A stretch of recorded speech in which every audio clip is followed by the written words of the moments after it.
Bonjour à tous, bienvenue dans ma chaîne Maths et Physique en poche. J'espère vous retrouver en pleine forme. Dans cette séance, je vous propose deux exercices sur le barycentre, bien sûr pour les étudiants de la première année en baccalauréat. Alors voilà l'exercice 1 est devant vous. Donc vous pouvez stopper la vidéo et refaire cet exercice et après vous faites la comparaison de vos réponses avec les miennes. Donc soit un BC, un triangle pour tout point M, on pose V égale à 2MA plus MP moins 3MC. La première question, réduire l'écriture de vecteur V et montrer que V ne dépend pas de M. Alors là, pour réduire l'écriture de ce vecteur V, vous pouvez l'écrire comme étant, bien sûr, en se basant sur la relation de Charles que vous connaissez tous. Donc, voilà de MA. MB, c'est quoi? Je peux l'écrire comme étant MA plus AB, moins 3MC comme étant MA plus AC. Alors là, en effectuant, bien sûr, le changement. Donc, on aura 2MA plus AB moins 3MA moins 3AC. C'est-à-dire que le vecteur V n'est autre que AB, bien sûr 3MA moins 3MA, il reste AB moins 3AC. Donc, qu'est-ce que vous remarquez? Vous remarquez bien sûr que le vecteur V ne dépend pas de M. Et donc, vous ne voyez pas une figuration du point M. Alors, on dit que donc, le vecteur V ne dépend pas du point M. Voilà. Maintenant, on passe à la deuxième question. Soit K, le barycentre des points C, des points pondérés C, moins 3, B1, montre que V égale à 2K. Alors là, il y a différentes méthodes. Soit, bien sûr, en supposant, puisque K est un barycentre des points C et B, on peut l'écrire directement, on aura moins 3MC plus MB, en considérant bien sûr M est un point du plan. Donc il suffit d'ajouter moins 3 plus 1, c'est donc moins 2 MK. Ou bien on va écrire directement K est un barycentre, ça veut dire que moins 3 KC plus KB égale à 0. Donc ça vous donne toujours le même résultat. Alors là, en revenant au vecteur V. V égale à quoi? Égale à 2M A plus MP moins MC. Je vais le considérer, ou bien je vais le refaire en utilisant MK, bien sûr, en se basant toujours sur la relation de Charles. Donc, on aura, voilà, MK plus KB. Donc, moins 3MC, je peux l'écrire comme étant MK plus KC. Tout ça égale à quoi? Égale à 2MK plus 2KA plus MK plus KB moins 3MK moins 3KC. Soit disons, voilà, 2KA plus KB moins 3KC. Alors si d'après l'utilisation de cette relation-là que j'ai en premier. Donc, si je donne à M la valeur K, ça veut dire quoi? Ça veut dire on aura moins 3KC plus KB égale à 0. D'où, alors, le vecteur V comme étant KP moins 3KC égale à 0. Alors, il reste quoi? Il reste V égale à 2KA. Voilà, c'est bien ça. Donc, on va passer à la troisième question. Soit j'ai le barycentre des points A et B et C montre que pour tout point M, on a cette relation-là. Alors là, bien sûr, on a G et barycentre. Ça veut dire quoi? Ça veut dire que 2GA, d'après la définition du barycentre, moins GB moins 3GC égale à vecteur nul. Alors, si je fais entrer ici en utilisant un point M du plan, bien sûr, je peux écrire M1 partout dans point P. Alors, je peux écrire en se basant sur la relation de Charles, voilà, Gm plus Ma, moins Gm plus Mb, moins 3 Gm plus Mc égale à 0. Donc, toujours, j'effectue mon calcul, bien, j'effectue pour se débarrasser des parenthèses. Donc, on aura 2Gm moins Gn, moins 3Gn, plus 2Ma moins Mb moins 3Mc égale à 0. D'où 2Ma moins Mb moins 3Mc égale 2Gm, vous allez effectuer 2Gm moins GMC, 3Gm moins 3Gm, c'est nul, donc il reste 2Gm.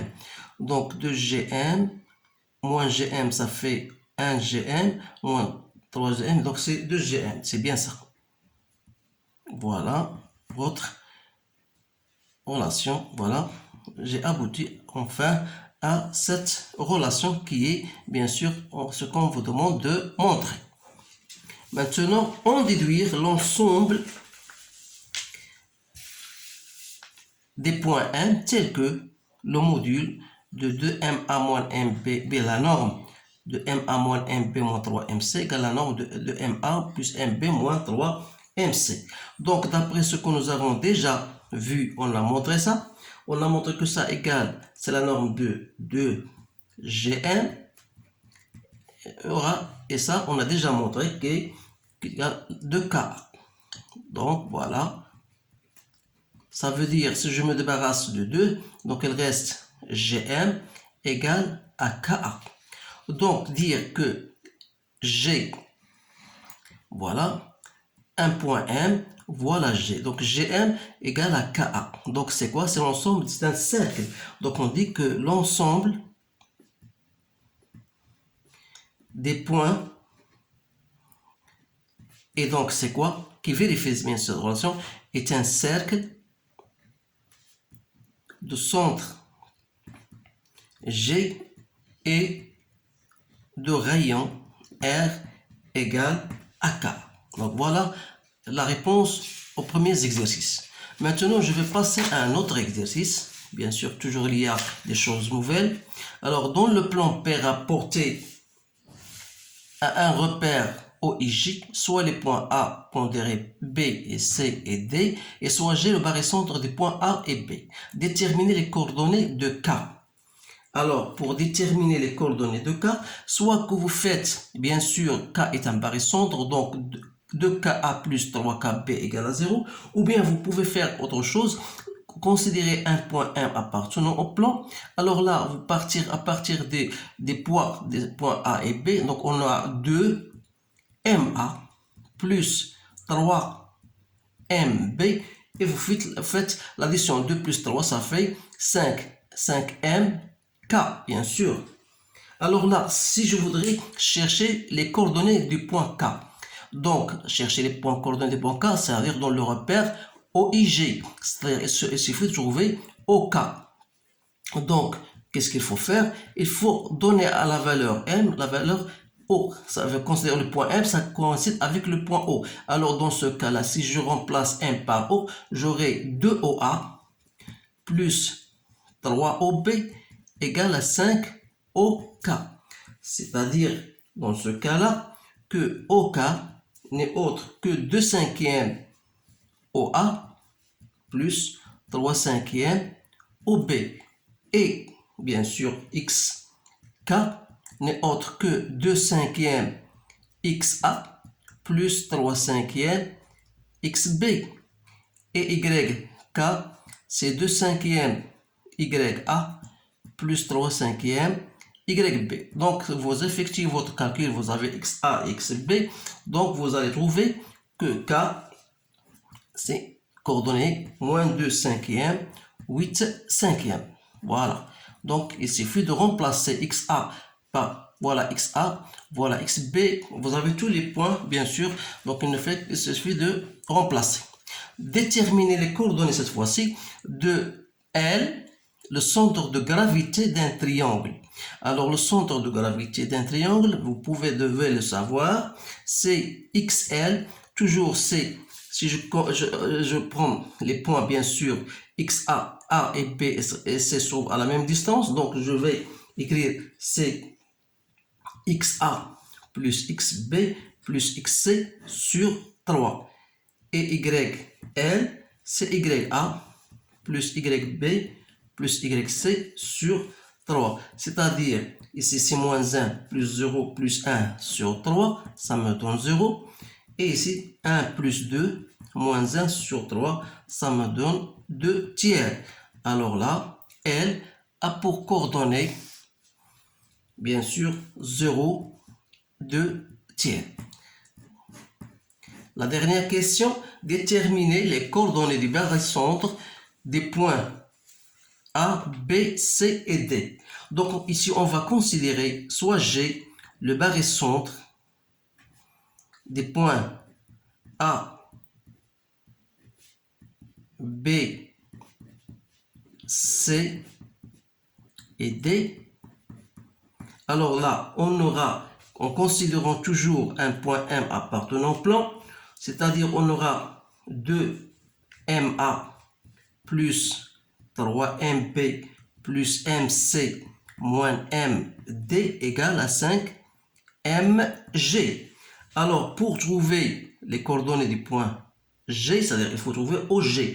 Donc, il suffit de remplacer M par O, c'est-à-dire on aura 2OA plus 3OB plus OC moins OD égale à 5OG. Autrement dit, OG n'est autre que, je divise par 5, donc c'est 2 cinquièmes OA plus 3 cinquièmes OB plus 1 cinquième OC moins 1 cinquième OD. Alors, ça veut dire quoi? Ça veut dire que XG n'est autre que 2XA, voilà, 2XA plus 3XB plus XC moins XD, le tout sur 5. C'est-à-dire, c'est moins 2 plus 0 plus 1 moins 1 sur 5. Ça me donne moins 2 cinquièmes. Et YG, c'est 2YA plus 3YB plus YC moins YD sur 5, soit disant 2 plus 6 moins 1 moins 0 sur 5. Donc c'est 7 cinquièmes. Alors là, je dis finalement que les coordonnées de G sont moins 2 cinquièmes, 7 cinquièmes. Voilà la réponse du deuxième exercice. Alors là, ce sont deux exercices assez intéressants. Bien sûr, il y a d'autres exercices plus difficiles que ça, mais je voudrais commencer toujours par le simple pour vous faire habituer, pour vous préparer au contrôle prochainement. Alors, merci de votre attention et je vous dis à bientôt.